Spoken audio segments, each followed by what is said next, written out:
Hello everyone, this is the Professor Z, and welcome back to another Made in Abyss chapter review. Today we've got two new chapters to cover, both stuffed to the brim with new information and questions to be asked. So let's not waste any more time and delve into chapters 71 and 71.5, titled Shooter and Tepaste. We return to the world of Made in Abyss as Nishigora and Reg gaze over the devastated landscape of the Nod Canyon. Trademark patent pending. Devastation Reg believes to have been caused by a fight between himself and his supposed sister. This, however, he keeps to himself, thanks to the wise words of Nanachi, and at least someone is taking those words seriously. Spotting the waterfall, Reg asks for Nishigora's help in reaching it so he can collect the water, when suddenly Reg is plastered to the wall by some sort of fleshy mass. My god, this thing is disgusting. There's feet, hands, a tail, hell, even a mouth sprouts up. Looks like Reg got shot by a high-speed Narahede, which might be the case, but we'll come back to that. First, we zoom in on the very edge of the canyon, where we find the sniper revealed to us in the last chapter, who I will henceforth be referring to as Goatsy, to avoid calling them sniper the whole video like I'm playing an FPS. As we zoom in on Goatsy, they're monologuing about how Reg has made their choice, and how people can only make the choices that people can make, as they bite down on what I can only assume is a paintbrush, and they name off the munitions that they had fired. The Flesh and Bone Warhead Burst Dono Heduse, one of several types of flesh and bone munitions we'll see throughout this chapter. Goatsy then comments on how Reg is different than he was before, having taken her sniper round to the face when his incinerator is far more deadly. This confirms that Goatsy doesn't just know about Reg secondhand, but instead witnessed Reg's incinerator firsthand. Now, if they saw Reg's fight with his supposed sister, or another moment of him using the incinerator, is unclear. Though, I guess it doesn't really matter since Goatsy, well, we'll get to that in time. As Nishigora attempts to break Reg free, Reg is able to uncover his mouth just in time to warn Nishigora of an incoming attack. This gives her the time to deflect the shot with her shield, lodging the bullet in the ceiling, which immediately blooms into a twisted bouquet of flesh. Confused to where the attack is coming from, Reg steadies himself, and by using the zoom function he apparently has, he spots the sniper off in the distance. Warning Nishigora of the nature of their assailant, Nishigora rolls up her glove, revealing the notes she had written on her arm, and they read as such: "Don't talk about the contents of the Hariamori collection." That's fair. "Work the power of your imagination." Alright. "Don't talk about where the leader's white whistle came from." That's fair. "The priestess's crew uses living creatures." Oh wow, that's actually useful in this situation. But wait, there's still something else. "Food given to you by a stranger is dangerous."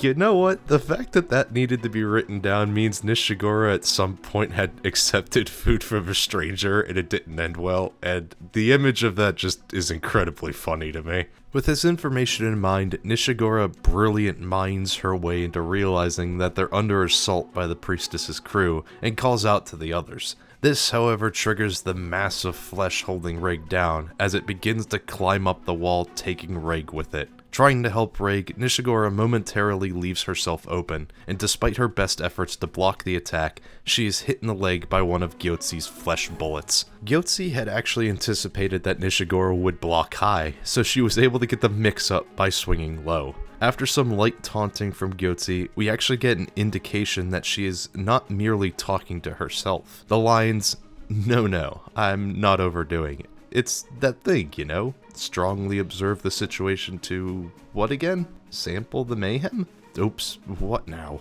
It feels like Goatsy is trying to explain herself to someone who isn't there, followed by a moment of confusion as she returns to reality when the situation changes. This isn't the only moment like this in the chapter either, and I will touch on that whenever we get there. Cutting Goatsy's conversation short is Nishigora's sudden white whistle transformation as Shreijo arrives on the scene. While the transformation certainly surprises Goatsy, what surprises her even more is that the leader of the Juso delving team doesn't appear to be a Juso themselves, which does show how elusive information on Hail Hex is in this world. At bare minimum, you'd expect Shreijo's race to be a basic information, but Goatsy's confusion shows that it isn't that simple, solidifying the almost mythical status that White Whistles have as delvers. Using Tepeste's double pop blaster wind reading cannon, cool, thanks, but I'll keep calling it a pop gun because no.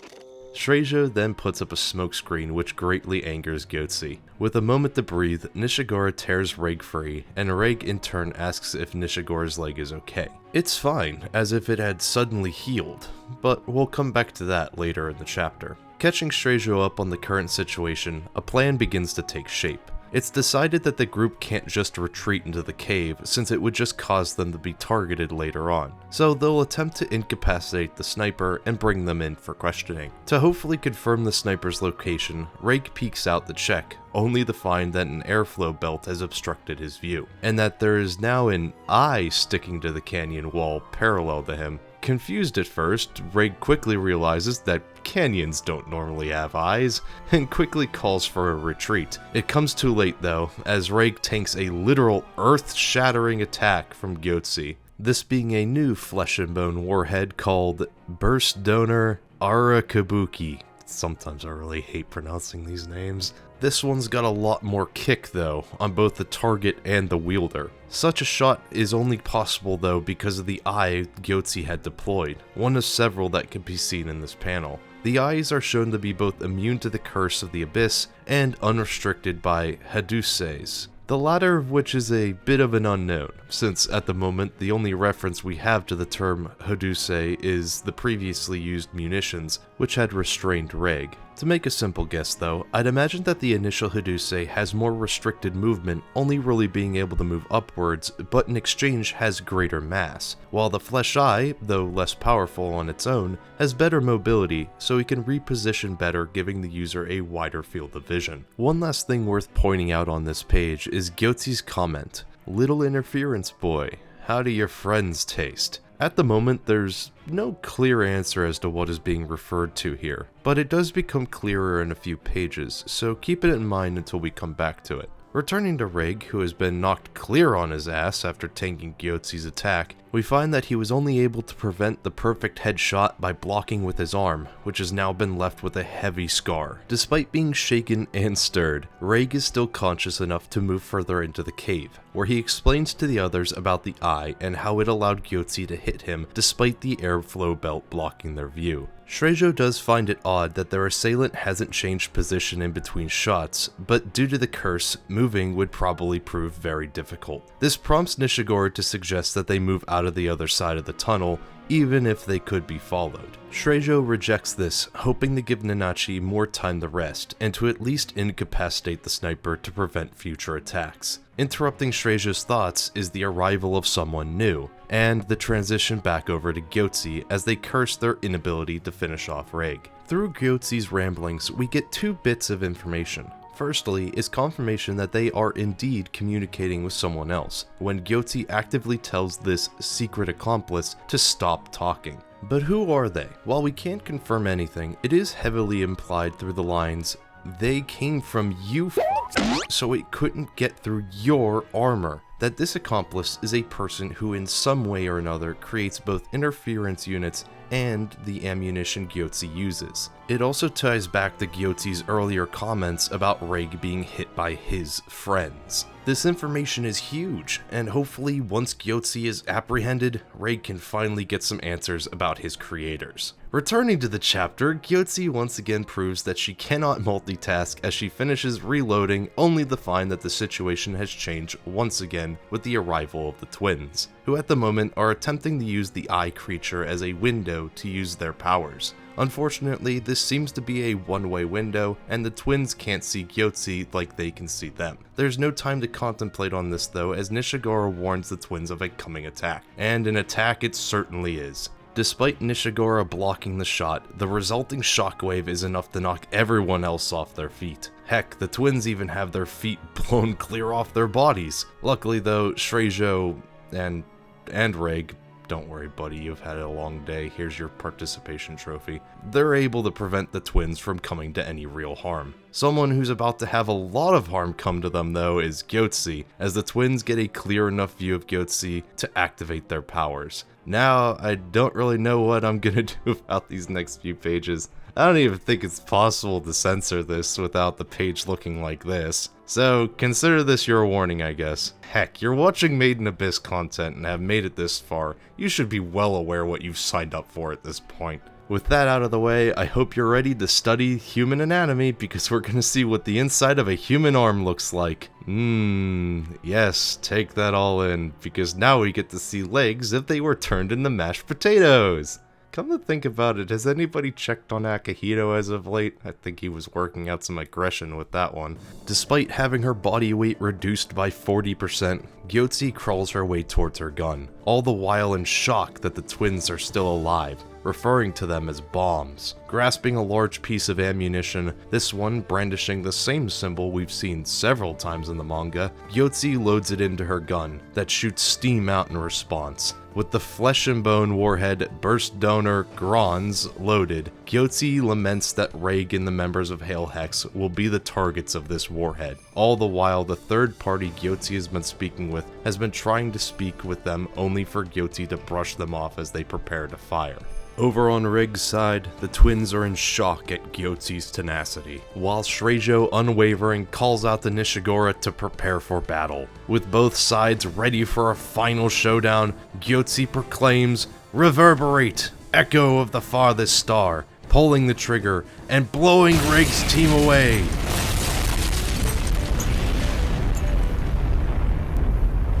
Wait, that doesn't seem right.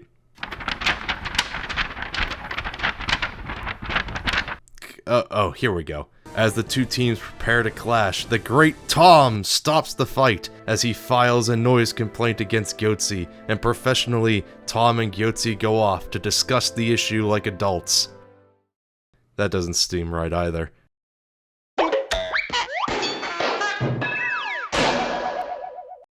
Wait, this can't be correct, right? Really? Huh. Well, okay then. As the two teams prepare to clash, Goatsy gets crushed by Tom.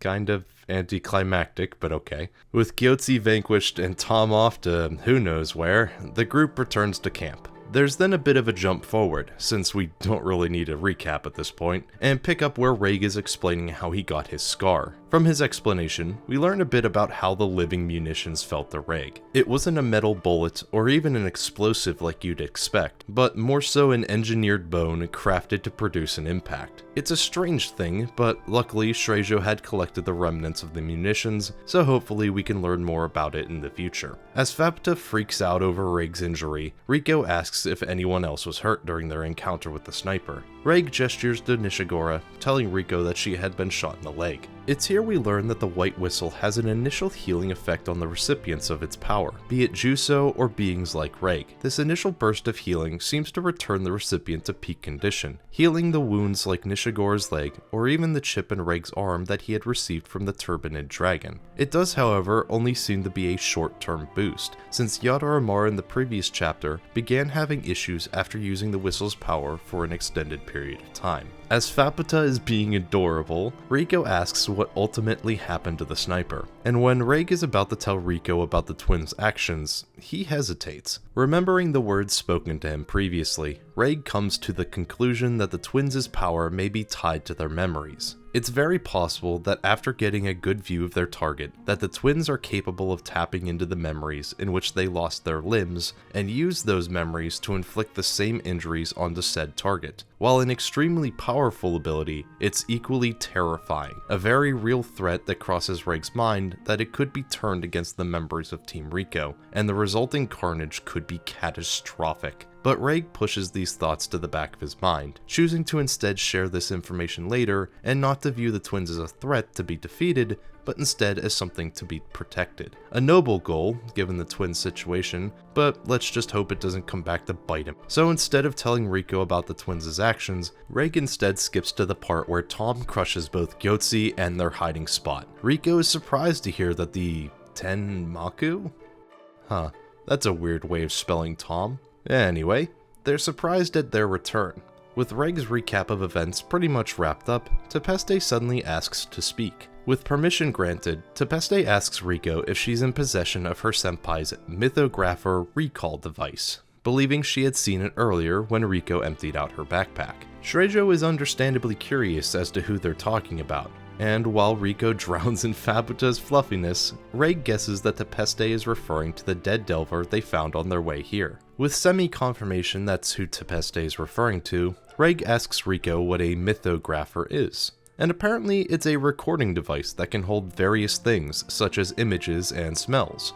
Clad in this season's greatest fashion, Riko goes to search for the mythographer. As they wait, Shrejo takes a seat beside Tepaste, remarking on the fact that this is the first time since her capture that Tepaste has mentioned the priestess's group. Despite the situation, Shrejo doesn't push her for any questions, and Tepaste comments on this. Shrejo, in response, tells her that if they did things her way, that Tepaste would be dead. What that implies, I will leave to your imagination, but I will say that she is evil and something bad is going to happen. Mark my words! Curious about the implications, but thinking it better not to ask, Tepaste changes the topic, and explains that since they only have a limited time with Team Riko, that if she didn't ask to see the mythographer now, she probably would never get another chance. Even if it meant leaking information to the others, she wanted to see it. Information about her senpai, someone from the nest of the farthest star, Undernest, led by the priestess. A lone delver who had learned of the calamitous writings and sided with the priestess's group.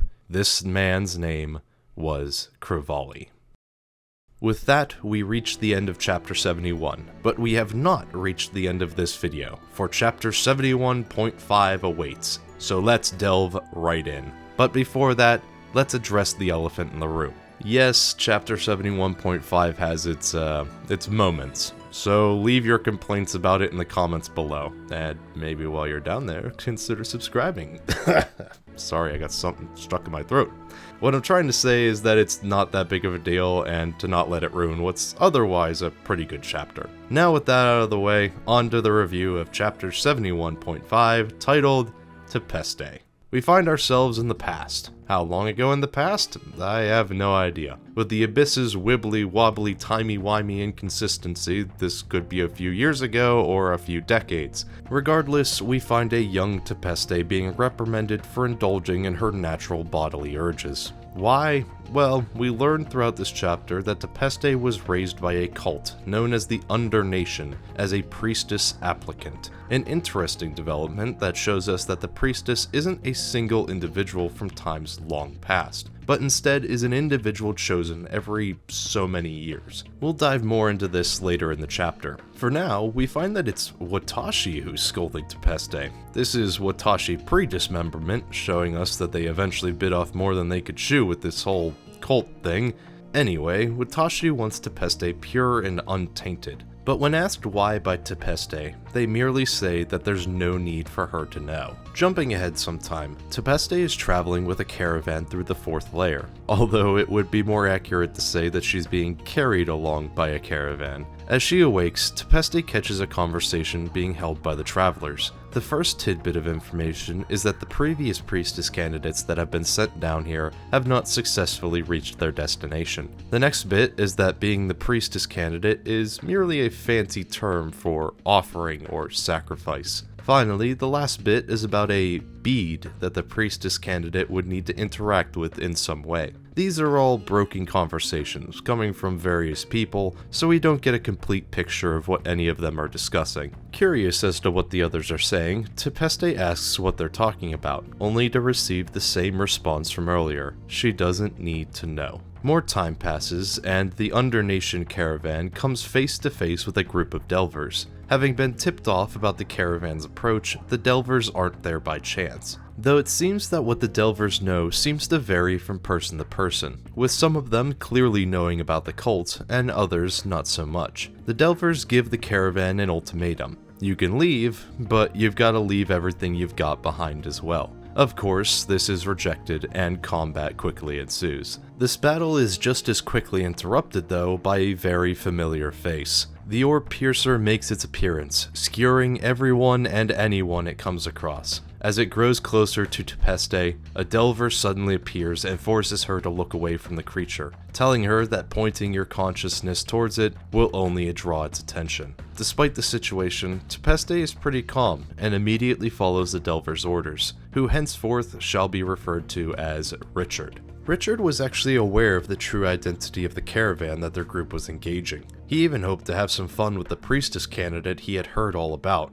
but reality can be cruel. No time to lament crushed dreams though, escaping comes first. This doesn't fly with the cultists though, or at least what's left of them. Their words of defiance fall on deaf ears as the cultist dies, blaming Grons for their fate. Richard goes on to pity the cultists though, since they must have spent their entire lives following orders, and now that it's all over, they can do nothing but blame someone else for their misfortune. Tepaste can't help but resonate with Richard's words as she reflects on her own situation. Richard assures her though that it may be the end for the cultist, but for her, it is only the beginning. After all she's been through though, Tepaste cannot accept this. Her whole life up until this point has been nothing but following orders and to never think for herself. Richard, however, views her ability to think of nothing as her greatest strength in this moment. Retrieving a relic called the Preservation Unit Forgetter from one of the dead cultists, Richard places Tepaste inside it, believing that if Tepaste thinks of nothing and stays inside the Forgetter, that even if the Orb Piercer were to knock it around a bit, she would be able to escape with her life. As the Forgetter slowly closes around Tepaste, Richard gives her her final order: to have fun. With Tepaste as safe as she can be, Richard draws the Orb Piercer's attention to lead it away from the Forgetter. But right before it closes, Tepaste asks Richard why he helped her, and he simply replies that he felt like it. A true act of heroism as he faces down what will certainly be his death. Locked within the Forgetter, Tepaste could do little given the situation, so she prayed. She was rolled around in the Forgetter by some unknown force, but despite the darkness and the uncertainty of her situation, being able to do what she wanted without being told what to do for the first time was fun. And after an unknown amount of time, the Forgetter finally opened. Tepaste, while battered, was still alive, and the person who found her was none other than Krivali. And that, my fellow delvers, is where this chapter comes to an end. And what a chapter it was. I'm sure we'll be learning more about Tepaste's past in future chapters, and how her newfound freedom led her to where she is now. But that is for another time. For now, I want to thank you all so much for watching this video to the very end. I always appreciate your support. Make sure you like the video and subscribe for more in the future. Comment on your thoughts and theories about the chapter down below. And as always everyone, this has been the Professor Z, and I will see you all next time.